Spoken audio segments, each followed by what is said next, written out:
साथियों नमस्कार। स्वागत है आपका आपके अपने चैनल हमारी अपनी हिंदी पर। साथियों आज हम हिंदी साहित्य के आदिकाल से विगत परीक्षाओं में पूछे गए प्रश्नों पर चर्चा करेंगे। जैसा कि मैंने आपसे वादा किया था कि प्रत्येक बड़े प्रकरण के बाद उस प्रकरण से विगत परीक्षाओं में जो भी प्रश्न पूछे गए हैं उन पर चर्चा करेंगे। उसके दो कारण हैं। एक तो यह है कि उससे आपको प्रश्नों की प्रकृति, प्रश्नों का पैटर्न समझ में आ जाएगा। दूसरा यह है कि प्रायः इनके रिपीट होने के पूरे चांस रहते हैं, पूरी संभावना रहती है कि ये प्रश्न पुनः पूछे जा सकते हैं। तो इन दोनों उद्देश्यों को ध्यान में रखते हुए हम इस पर चर्चा करते हैं। तो आइए आज के प्रकरण से आपको सीधा जोड़ते हैं और आज की चर्चा शुरू करते हैं। साथियों पहला प्रश्न देखिए आप, सिद्ध कवियों द्वारा प्रयुक्त भाषा को कहा जाता है। प्रश्न ध्यान से देखें, सिद्ध कवियों द्वारा प्रयुक्त भाषा को कहा जाता है। ये टीजीटी 2001 का प्रश्न है। विकल्प हमने इसलिए नहीं लिखा कि कम जगह में आपसे ज्यादा प्रश्नों पर चर्चा हो सके, विकल्प लिखने पर जगह खत्म हो जाती है भाई। सिद्ध कवियों द्वारा प्रयुक्त भाषा को कहा जाता है, क्या कहा जाता है साथियों? संधा भाषा। जैसा कि आप जानते हैं, यहाँ सीधा हम उत्तर लिखते हुए चलते हैं, आपको उत्तर भी पता चलता रहेगा और यह पता चल जाएगा किस वर्ष किस परीक्षा में यह पूछा गया है। सिद्ध कवियों द्वारा प्रयुक्त भाषा को कहा जाता है संधा भाषा। दूसरा प्रश्न देखिए, किस रासो ग्रंथ को आल्हा खंड के नाम से जाना जाता है? इस पर चर्चा हो चुकी है। परमाल रासो को आल्हा खंड के नाम से जाना जाता है, आप इससे अवगत हैं। परमाल रासो का रचयिता कौन है? जगनिक। परमाल रासो का रचयिता कौन है? जगनिक। यह भी आप जान लीजिए, परमाल रासो को आल्हा खंड के नाम से जाना जाता है। तीसरा प्रश्न देखते हैं, आदिकाल को वीर काल नाम किसने दिया? आदिकाल को वीर काल नाम विश्वनाथ प्रसाद मिश्र ने दिया। किसने दिया था? विश्वनाथ प्रसाद मिश्र ने। ठीक है साथियों,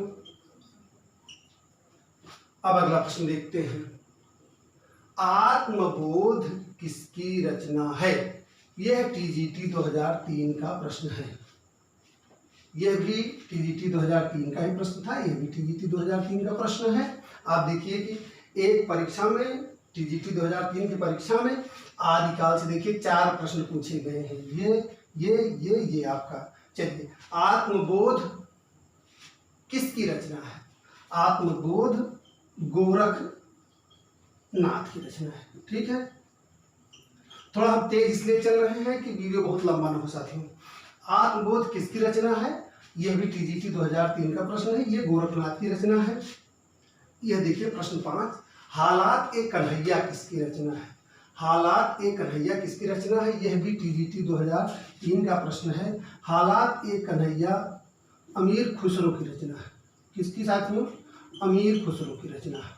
ठीक है, अब अगला प्रश्न देखिए, बहुत अच्छा रोचक प्रश्न है।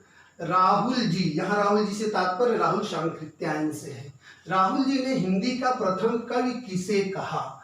यह टीजीटी 2004 का प्रश्न है। टीजीटी 2004 का प्रश्न है, राहुल जी ने हिंदी का प्रथम कवि किसे कहा? जानते हैं आप कि सिद्ध सरहपा को इन्होंने हिंदी का प्रथम कवि कहा और हिंदी का प्रथम कवि इन्हें माना भी गया, यह सर्वमान्यवत भी है। ठीक है साथियों, अगला प्रश्न देखते हैं, हिंदी साहित्य के प्रथम काल को आदिकाल किसने कहा? हिंदी साहित्य के प्रथम काल को आदिकाल किसने कहा? यह भी टीजीटी 2004 का प्रश्न है। यह हिंदी साहित्य का प्रथम काल को आदिकाल हजारी प्रसाद द्विवेदी ने कहा। किसने कहा? हजारी प्रसाद द्विवेदी जी ने। ठीक है, अगला प्रश्न देखिए, विसल देव रासों में किस शैली का प्रयोग किया गया है? यह भी टीजीटी 2004 का प्रश्न। आप देखिए, आदिकाल से टीजीटी 2004 में यह 3 प्रश्न पूछे गए हैं। समझ रहे हैं ना? तो विसल देव रासों में किस शैली का प्रयोग किया गया है? 4 विकल्प हैं, इसमें हमने प्रश्नों को समझने के लिए 4 विकल्पों को लिख दिया है। श्रृंगारिक, आख्यान, गेय, प्रबंध। जैसा कि आप जानते हैं कि रासो काव्य में विसल देव रासो जो है वो श्रृंगार प्रधान रासो काव्य था। ये श्रृंगारिक, किसका सही उत्तर क्या है? श्रृंगारिक शैली में लिखा गया है। ठीक है, प्रश्न नंबर 9 देखते हैं। आदिकाल को बीज वपन काल किसने कहा? ये टीजीटी 2005 का प्रश्न है। आदिकाल को बीज वपन काल किसने कहा? आदिकाल को बीज वपन काल आचार्य महावीर प्रसाद द्विवेदी ने, महावीर प्रसाद द्विवेदी ने। ठीक है साथियों, अगला प्रश्न देखते हैं। अभिनव जयदेव की उपाधि किस कवि को दी गई? यह भी टीजीटी 2005 का प्रश्न है। अभिनव जयदेव की उपाधि किस कवि को दी गई? आप जानते हैं इसको कि विद्यापति को यह उपाधि दी गई थी। विद्यापति बहुत विद्वान कवि थे, अनेक भाषाओं के ज्ञाता थे। संस्कृत, मैथिल, लौहट, उनकी 3 भाषाओं में उनकी रचनाएं मिलती हैं। उनको कई उपाधियां दी गई थी, जैसे नवकवि शेखर, अभिनव जयदेव और मैथिल कोकिल के नाम से तो वो प्रसिद्ध ही हैं। ठीक है साथियों, तो हमने यहाँ प्रश्न 1 से 10 तक देख लिया। अब आइए प्रश्न 11 देखते हैं। साथियों, प्रश्न 11 है, जयमयंक जस चंद्रिका के रचनाकार कौन है? प्रश्न पुनः देखिए, जयमयंक जस चंद्रिका के रचनाकार कौन है? ये टीजीटी 2005 में पूछा गया प्रश्न है। ठीक है, इसके रचनाकार कौन है? इसके रचनाकार हैं मधुकर कवि। कौन? मधुकर कवि। ठीक है, इसको ध्यान से देख लीजिए। अब अगला प्रश्न देखिए, भविष्यत कहा किसकी रचना है? यह भी टीजीटी 2005 का ही प्रश्न है। भविष्यत कहा किसकी रचना है? भविष्यत कहा धनपाल की रचना है। किसकी रचना है? धनपाल की। ठीक है साथियों, अगला प्रश्न देखते हैं। पृथ्वीराज रासो के रचनाकार कौन है? ये टीजीटी 2009 का प्रश्न है। पृथ्वीराज रासो के रचनाकार चंद्रवरदाई है। ठीक है, पृथ्वीराज रासो के रचनाकार चंद्रवरदाई हैं। प्रश्न 14 देखते हैं। हिंदी साहित्य के प्रारंभिक काल को वीरगाथा काल किसने कहा? वीरगाथा काल आचार्य रामचंद्र शुक्ल ने कहा था। हिंदी साहित्य के आदि काल को वीरगाथा काल किसने कहा था? आचार्य रामचंद्र शुक्ल ने कहा था। अगला प्रश्न देखते हैं। हिंदी का प्रथम कवि कौन है? यह टीजीटी 2009 का प्रश्न है। हिंदी का प्रथम कवि सरहपा। ठीक है, अगला प्रश्न देखिए। हिंदी शब्दानुशासन ग्रंथ के रचयिता कौन है? हिंदी शब्दानुशासन ग्रंथ के रचयिता कौन है?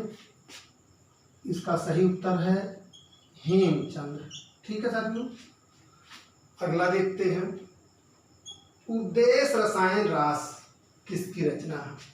यह टीजीटी 2013 का प्रश्न है। उपदेश रसायन रास किसकी रचना है? ये टीजीटी 2013 का प्रश्न है साथियों। इसके रचनाकार हैं जिनदत्त सूर्य। ठीक है, इसके रचनाकार कौन है? जिनदत्त सूर्य है। उपदेश रसायन किसकी रचना है? जिनदत्त सूर्य की है। टीजीटी 2013 में पूछा गया प्रश्न है। प्रबंध चिंतामणि के रचनाकार कौन है? प्रश्न ध्यान से देखिए। प्रबंध चिंतामणि के रचनाकार कौन है? यह भी टीजीटी 2013 का प्रश्न है। जैसा कि आप जानते हैं, इसके रचनाकार जैनाचार्य मेरुतुंग है। जैनाचार्य मेरुतुंग इसके रचनाकार हैं।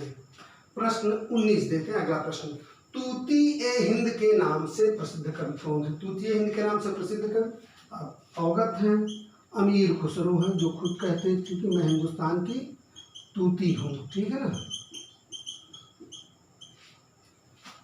तूती ए हिंद के नाम से प्रसिद्ध कवि हैं अमीर खुसरो। यह भी टीजीटी 2013 का प्रश्न है। देखिए, लगातार आदिकाल से कई प्रश्न पूछे गए हैं। ये यहाँ देखिए 5 प्रश्न आपके सामने हैं जो टीजीटी 2013 के हैं और बहुत चर्चित प्रश्न है। अगला प्रश्न देखते हैं। देसिल बैना सब्जन मिठा। देसिल बैना सब्जन मिठा किसकी उक्ति है? ये भी टीजीटी 13 का प्रश्न है। यह विद्यापति की उक्ति है। ठीक है साथियों, यह विद्यापति की उक्ति है। अगला प्रश्न देखते हैं। अगला प्रश्न है साथियों, निम्न में से कौन शिलांकृत कृति है? इसमें मैंने चारों विकल्प लिख दिए हैं, क्योंकि प्रश्न इस तरह का था कि चारों विकल्प लिखा गया है। आप देखिए चारों विकल्प को देख लीजिए आप। निम्न में से कौन शिलांकृत कृति है? ये टीजीटी 2013 का प्रश्न ये भी है साथियों। 4 विकल्प दिया गया है। पाहुड़ दोहा, राहुल बेल, प्राकृत, पेंडुलम, वर्णरत्नाकर। इसमें सही उत्तर है साथियों राहुल बेल। जैसा कि आप जानते हैं राहुल बेल किसकी रचना है? राहुल बेल रोड कवि या रोडा कवि, कहीं कहीं रोड लिखा मिल जाता है, कहीं कहीं रोडा मिल जाता है, आप दोनों जाने रहिए।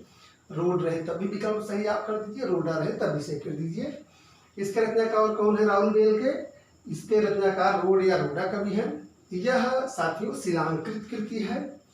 यह गद्य पद्य मिश्रित चंपू काव्य है और ऐसा माना जाता है कि हिंदी साहित्य में नक्सित परंपरा का वर्णन इसी ग्रंथ से माना जाता है।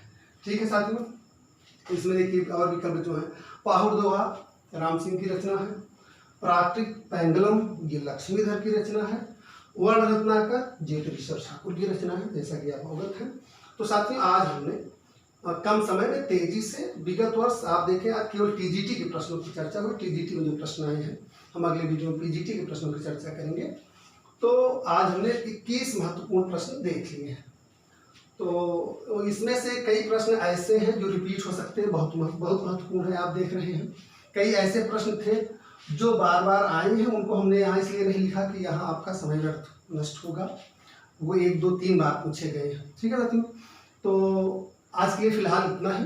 मिलते हैं अगले वीडियो में कुछ और प्रश्नों के साथ। अध्ययन करते रहिए, तैयारी करते रहिए, पूरी ईमानदारी पूरी समर्पण के साथ आप लगे रहिए, सफलता निश्चित मिलेगी।